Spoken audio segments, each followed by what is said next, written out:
My name is Annelies, Gentile. I have been a UU since 1987, and I say that I'm sort of like a Loch Ness monster nowadays as an adult. I come in and out of the UU experience like, was there a sighting? Was I there? Not there. But when I'm there, it's like, woo, I really dive in and become quite a part of the experience of UU. So here's the story. When we moved to North Carolina in 1985, I came from New York, a very diverse neighborhood. I had people from different religious backgrounds, different cultural backgrounds, and then we moved to North Carolina, and I was the only different person. Olive skin, dark hair, didn't really fit in. Went to middle school, and someone said to me, "What are you?" And I said, "Well, I'm Dutch, Italian, German, French, Russian, Polish, and Swiss, up to my great-great-grandparents." And she looked at me with this blank stare, and she rolled her eyes, and she said, I'm Southern Baptist. What are you?" And I didn't know how to quite answer that. I was baptized as a baby. I grew up in a kind of Catholic Sunday school just on occasion, maybe when someone else would take me. We celebrated Easter doing like creative crafts with the neighbors. My mother would make protest eggs. So like the concept of religious identity was more nebulous to me at that young age. I came home, I told my mom what had happened, and she said, "I'm taking you to the UU Fellowship." And that's where my relationship with the Unitarian Universalist Fellowship of Raleigh started in 1987. And she said, "I want you to learn good questions so you can figure it out yourself."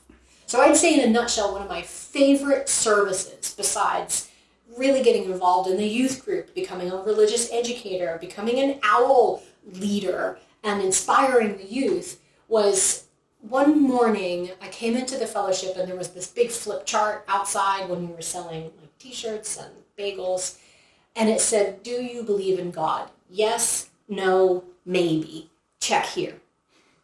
And in the beginning of the service, I just sort of noticed it, and there were a few checks and X's. But afterwards, after 2 services in a row, it was filled across the board with all these X's and checks. And I thought, that is really interesting. I was looking for this question to tell me what I believe, and it didn't answer that. But what it did tell me is that this room, this conglomerate of thinkers, can be together and have differing opinions. And everyone was on a quest to try to explore what is the unknown, what is the mystery. And that's the biggest takeaway, I'd say, that came from my experience as a youth going through the Unitarian Fellowship process, the experience. I had developed great friendships. I had wonderful advisors, specifically Elizabeth Swope.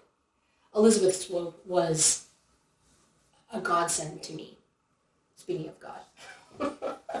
She was an angel, and she really took care of me, and she took care of every single student as if it was her child. And I still talk to her this day, and I haven't seen her in many, many years.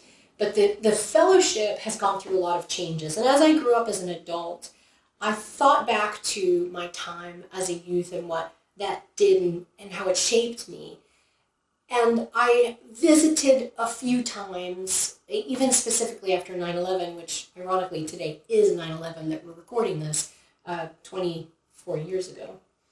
And, the fellowship got big when it expanded, when it grew another building. And I didn't know as many people, and maybe at the time it was also trying to reshape itself. And then even recently, I returned again to some of the Spirit Fests. I've presented at Spirit Fest before many times. And what I've noticed is, gosh, there's a lot of children. Because that wasn't the case back then. Like, the Loch Ness Monster, we all have these cycles, and there's a cycle of growth, and then people pass off or they go to other spaces, and then there's another growth.